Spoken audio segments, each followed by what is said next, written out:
Olá pessoal, vamos para mais uma aula nossa de História e hoje vamos trabalhar com o processo de descolonização da África e da Ásia.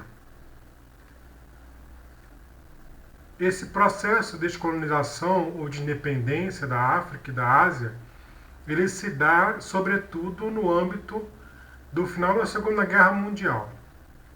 Nós sabemos que a África e a Ásia eram regiões dominadas principalmente economicamente pela Europa desde o século XIX, com o imperialismo. Pois bem, a Segunda Guerra Mundial ela vai gerar na Europa um enfraquecimento político e também de dominação dessas regiões, visto que os europeus estavam mais preocupados com os conflitos que ocorriam no seu continente. Nesses países da Europa, inclusive, houve recrutamento e convocação de africanos e asiáticos em seus exércitos, que lutaram. Porém, quando a guerra termina, acreditava-se que os europeus dariam mais autonomia às regiões da África e da Ásia, o que não aconteceu.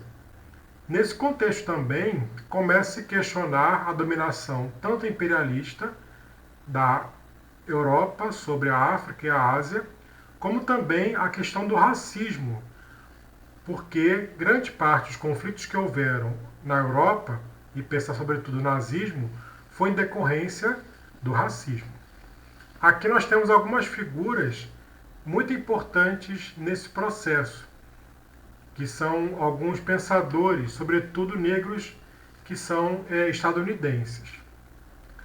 Esses pensadores, eles defendiam o que nós chamamos de pan-africanismo, ou seja, a defesa de que existia uma identidade africana que unia a todos aqueles da mesma ascendência, no caso africana. Então, era algo que unia muito mais do que os separava. O que os unia?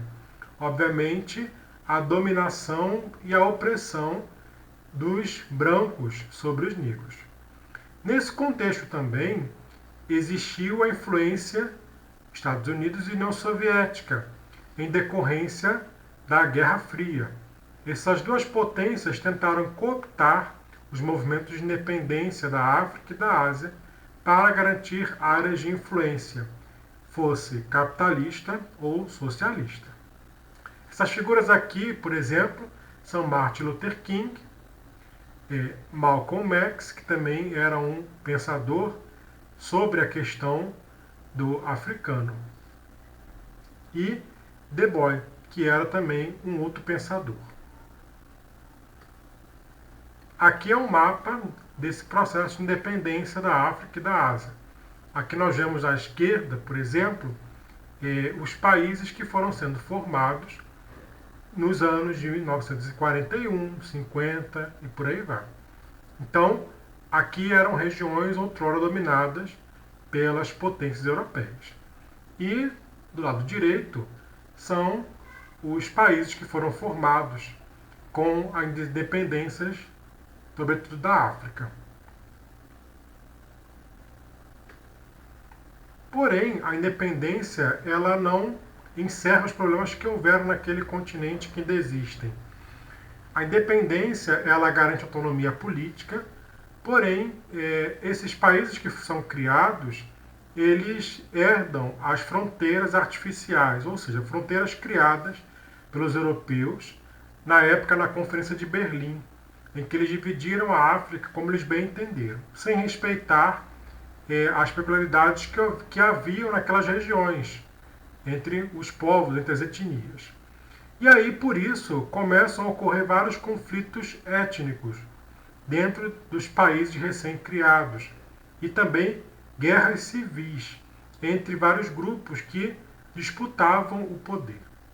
Além disso, houve a dominação de elites locais na África. A África ela sempre teve elites, sempre houveram reinos e a dominação de algumas elites sobre outros povos.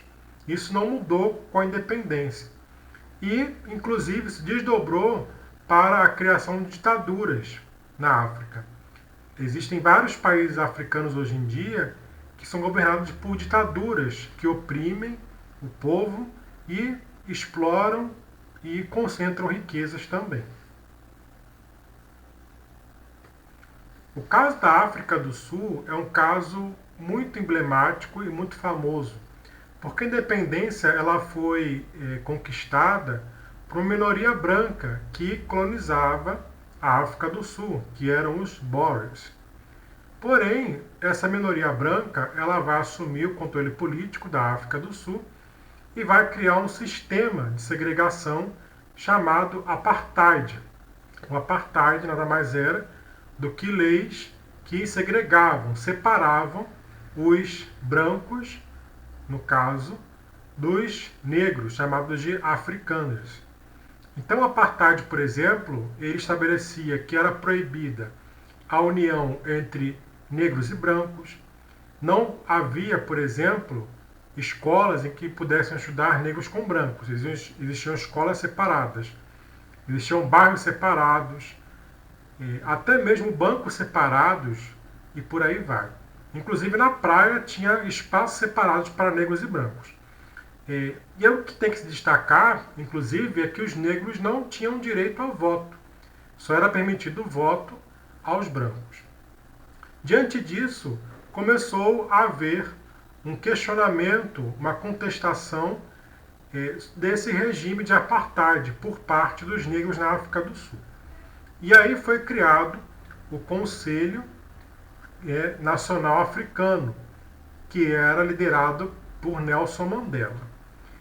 Houve então uma grande contestação, um protesto contra o apartheid, porém mais de 60 negros foram mortos pelo regime, pelo governo da África do Sul. E aí por isso Nelson Mandela foi preso em 62 e só foi libertado depois de muita pressão da ONU, depois de muitos questionamentos que foram feitos em relação ao apartheid. Só foi libertado em 1990. Então, ou seja, ele ficou um bom tempo preso. Ele foi condenado à prisão perpétua, inclusive. E, quando ele foi, então, liberto, acabou, então, o apartheid. Foi feito um plebiscito em que uma minoria, inclusive branca, votou pelo fim da segregação racial. E também pela pressão da ONU que foi feita constantemente pelo fim do apartheid. Depois disso, então, Nelson Mandela vai ser eleito presidente da África do Sul, quando então é concedido o voto finalmente aos negros da África do Sul. O caso da Índia também era uma região de dominação britânica. Aliás, a Índia era uma região de dominação britânica durante muito tempo, desde mais ou menos do século 17, 18. Além do domínio britânico, também existia o domínio de elites locais, chamados marajás. Esses marajás concentravam riquezas na Índia e também admiravam a dominação britânica. Então havia uma espécie de acordo entre os ingleses e essa elite, no caso indiana. Pensar também que na Índia, nesse contexto, a sociedade era dividida por castas. Então se naturalizava, por exemplo, as hierarquias sociais que existiam na Índia.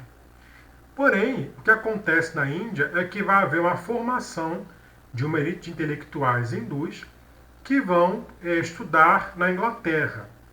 Esses intelectuais hindus, eles começam, inclusive, a questionar a própria dominação britânica na Índia. E um desses era Mohandas Gandhi, o famoso Mahatma Gandhi. Gandhi, ele era advogado, estudou direito na Inglaterra, e ao retornar para a Índia, ele questiona o fato das leis criadas pelos britânicos, que também segregavam hindus de britânicos, além de estabelecerem várias formas, vários controles comerciais e imposições comerciais sobre a Índia. Bom, Gandhi ele vai liderar então um movimento de independência da Índia. Esse movimento ele vai contar o que nós chamamos de desobediência civil. Inclusive foi uma tática também criada, né, adotada por Mandela na África do Sul. O que vem a ser isso? As leis, elas são legais, ou seja, o que está previsto em lei é legal. Mas não quer dizer que é legítimo. Nem toda lei ela pode ser considerada legítima.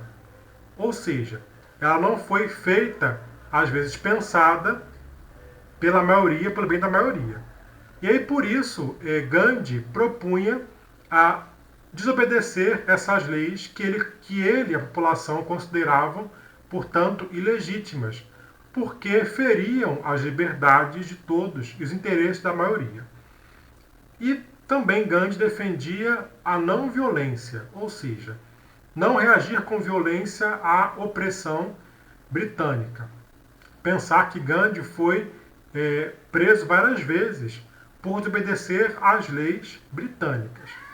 Porém, à medida que ele era preso, o movimento só crescia e a sua causa ganhava cada vez mais adeptos. Por isso, começou a haver uma pressão muito grande mundial para que a Inglaterra finalmente concedesse a independência da Índia. E isso acontece, de fato, ao final da Segunda Guerra Mundial. Só que, com a conquista da independência, ainda existem conflitos étnicos e religiosos na Índia. A Índia era e ainda é um país com praticamente duas religiões, que são os hindus e os muçulmanos. E houveram então conflitos após a independência que vão culminar com a criação de dois países, que vai ser a Índia, um país de maioria hindu, e o Paquistão, que vai ser de maioria muçulmana. Porém, a fronteira desses dois países, até hoje, é uma região de conflitos, que é a Caxemira. E por conta desses conflitos que houveram, que se desdobraram após a independência da Índia. Gandhi, então, ele vai ser assassinado por um radical religioso e quem assume como primeiro-ministro da Índia vai ser Nehru, que vai ser também um dos companheiros de luta pela independência ao lado de Gandhi. Fico por aqui e até a nossa próxima aula.